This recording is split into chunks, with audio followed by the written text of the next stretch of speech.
Alors bonjour Pascal, merci d'avoir accepté de jouer le jeu de l'interview Radio Clapas pour nos auditeurs. Est-ce que tu peux te présenter s'il te plaît ? Bonjour, je suis Pascal Védrine, j'ai 54 ans, 2 grands garçons, ça fait 12 ans que je suis au CJD et j'ai monté il y a 17 ans les Rochers de Maguelone, un parc d'aventure en pleine nature situé à Villeneuve-les-Maguelones. Quand j'ai créé cette activité, je voulais trouver un beau site naturel dans lequel on soit bien, quelle que soit l'activité qu'on y fasse. Et je voulais créer une activité et un lieu où on puisse partager de très bons moments en famille ou entre amis. Et puis j'adore aussi créer, imaginer des choses nouvelles. Et donc chaque hiver, c'est l'occasion de faire preuve de créativité pour proposer de nouvelles activités à découvrir chaque saison.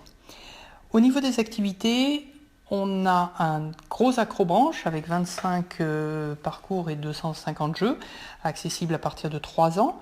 On a du laser game en forêt, dans la nature. Il fait un peu moins chaud qu'en intérieur et c'est très sympa et thématisé. On a une nouveauté qu'on a lancée l'année dernière qui s'appelle Explore Game. C'est une chasse au trésor interactive où vous allez partir à la quête du Graal, muni d'une tablette numérique géolocalisée, et vous allez devoir trouver des lieux et résoudre des épreuves au fur et à mesure de votre promenade dans l'ensemble du site. Et puis enfin, nous avons 150 jeux au sol, par exemple un grand bateau pirate, un labyrinthe, des trampolines, des toboggans rafraîchissants. Nous avons aussi une faille naturelle où on plonge au cœur de la faille dans un labyrinthe de filets. Voilà, plein d'activités variées. Donc c'est vraiment l'occasion de pouvoir partager des bons moments. On a aussi tout simplement des hamacs et des zones aussi où on peut juste profiter d'un bon moment sans être obligé de faire des activités. Petit clin d'œil que j'aimerais vous partager, je suis très fière, on vient d'être labellisé à l'environnement, reconnu par le label Envol, et c'est une reconnaissance d'un travail qu'on fait depuis 17 ans, avec un vrai respect de l'environnement. Après on travaille dans un site naturel, donc c'est important de le comprendre et de le respecter. Et puis on a mis en place un plan d'action complémentaire là, pour les années qui viennent, donc voilà. C'est un chemin, un éternel chemin que d'essayer de faire les choses respectueuses de la nature qui nous entoure pour à la fois pouvoir vraiment profiter de cette belle nature qu'on a au Rocher de Maguelone, tout en faisant en sorte qu'elle perdure le plus longtemps possible. Merci. C'était quoi la décision importante que tu as prise, la plus importante peut-être que tu as prise ces dernières semaines ? Alors une décision très très lourde et très difficile à prendre, c'est qu'en fait après les mois de confinement, l'entreprise se trouve avec un trou financier très très important et donc j'ai dû prendre des décisions sur des restrictions dans l'entreprise pour pouvoir essayer de faire en sorte que l'entreprise perdure au-delà de cette crise.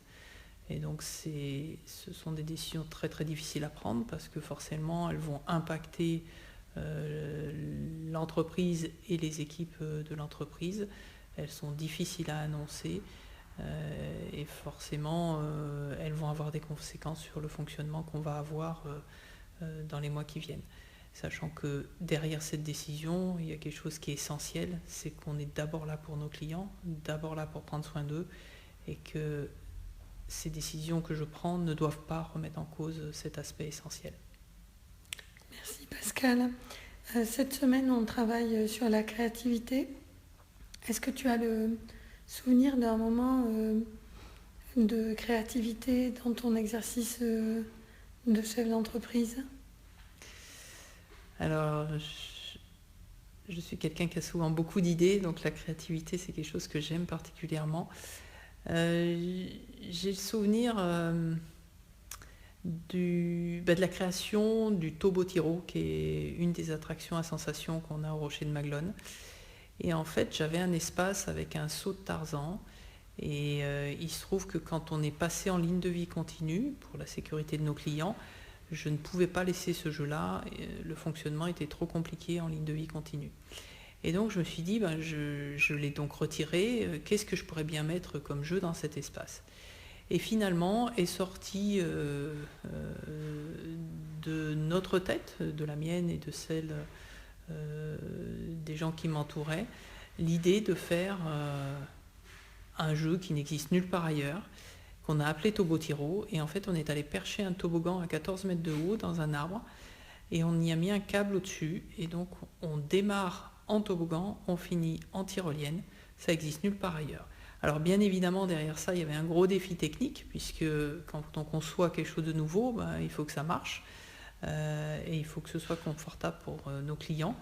Donc on a fait un certain nombre de tests, avec des surprises au début, et puis j'ai la chance d'avoir une culture technique à la base, où je suis ingénieur en mécanique, et donc voilà, on avait un gros point à régler et on a trouvé la solution, et maintenant c'est une attraction qui plaît beaucoup à nos clients, et je trouve qu'elle apporte une vraie valeur ajoutée, et puis c'est quelque chose d'unique, donc voilà, c'est une vraie création. Merci Pascal. Qu'est-ce que tu veux garder des dernières semaines que tu as vécues? Est-ce qu'il y a des prises de conscience que tu as faites par exemple? On a vécu cette période de confinement liée au Covid. J'avoue que j'ai beaucoup apprécié le calme qui a régné pendant cette période-là. Pouvoir aller au parc des Rochers de Maguelone pour travailler avec personne, ni sur la route, ni le bruit des trains, ni le bruit d'une route autour. J'ai plus que le chant des oiseaux. J'avoue que c'est vraiment quelque chose qui m'a marqué en très très positif.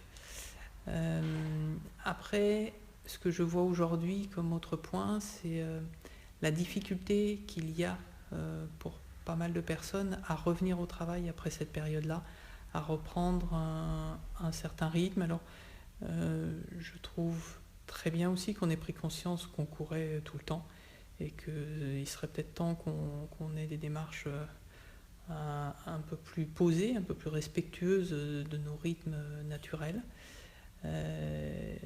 Et j'ai beaucoup aimé aussi qu'on ait laissé la nature reprendre ses droits. Qu'est-ce qui te rend libre?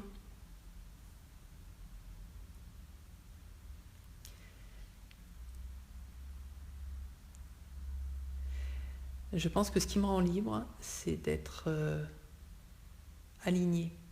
C'est-à-dire quand je fais des choses qui me correspondent, dans lesquelles je suis en phase avec moi-même. Et libre, pourquoi? Parce que ça veut dire que je prends vraiment du plaisir à les faire.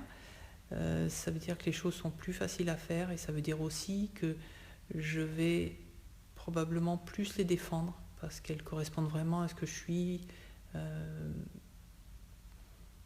Avoir une belle adéquation entre ce que je fais dans mon quotidien, dans ma vie professionnelle, dans ma vie personnelle, et qui je suis et quelles sont mes aspirations. Je vais me la poser aussi cette question. En fait, je t'écoutais, je me disais, ça c'est une question que tu devrais te poser, ma grande. Merci Pascal. Est-ce que tu peux partager avec nous et avec nos auditeurs tes kiffs et tes coups de gueule?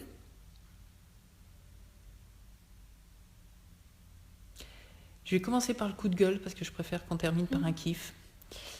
Mon coup de gueule, c'est quand même un très fort sentiment dans cette période de crise importante. Je trouve que les démarches qui ont été menées en France pour protéger les salariés, entre autres avec le chômage partiel,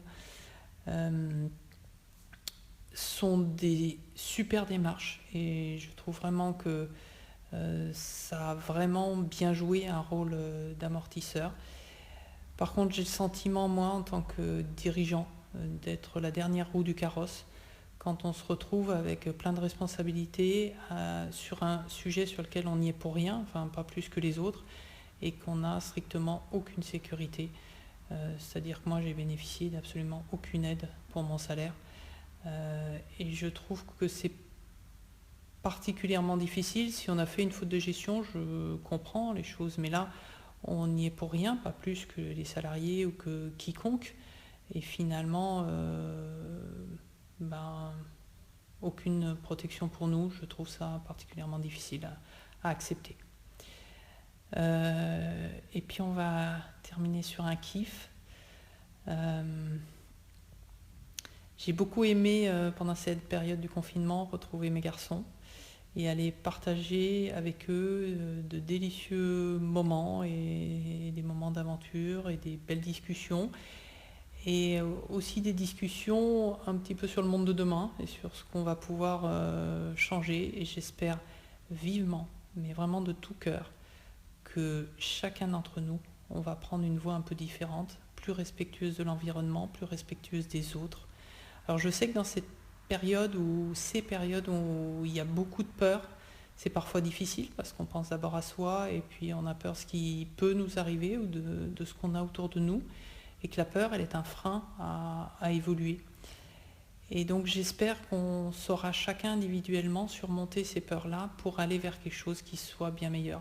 On en a la capacité si on le décide. Si on ne fait pas ce pas-là, on ira plutôt vers des moments particulièrement difficiles. Donc voilà, j'ai vraiment ce kiff et cet espoir que notre monde va évoluer vraiment vers des choses plus locales, plus responsables, plus proches de l'amour en fait entre les gens et non pas de la guerre. Inch'Allah. Merci Pascal, merci beaucoup.